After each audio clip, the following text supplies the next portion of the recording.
Programang ito ay rated SPG. Striktong patnubay at gabay ng magulang ang kailangan. Maaaring may masiselang tema, lengguwahe, karahasan, sexual, horror o droga na hindi angkop sa mga bata.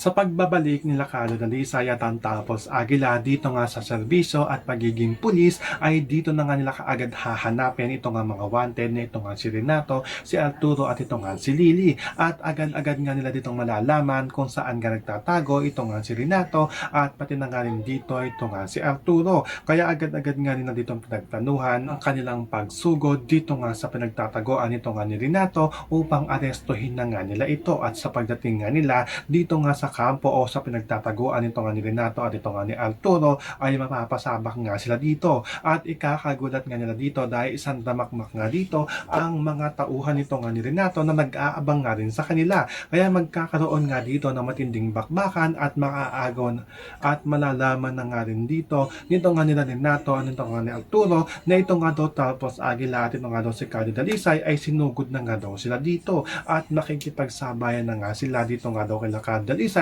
dahil ngayong araw nga daw na ito ay tatapusin na nga daw nila dito ito nga daw si Carlo at ang Tapos Aguila. So pakakaabangan natin dito ang pagsugod nito nga ni Carlo Dalisay at ang Tapos Aguila dito nga sa pinagtataguan nito nga ni Renato at ito nga si Arturo. Yan ang ating mga pakakatutukan at pakakaabangan dito nga lang sa FPJ San Provinciano.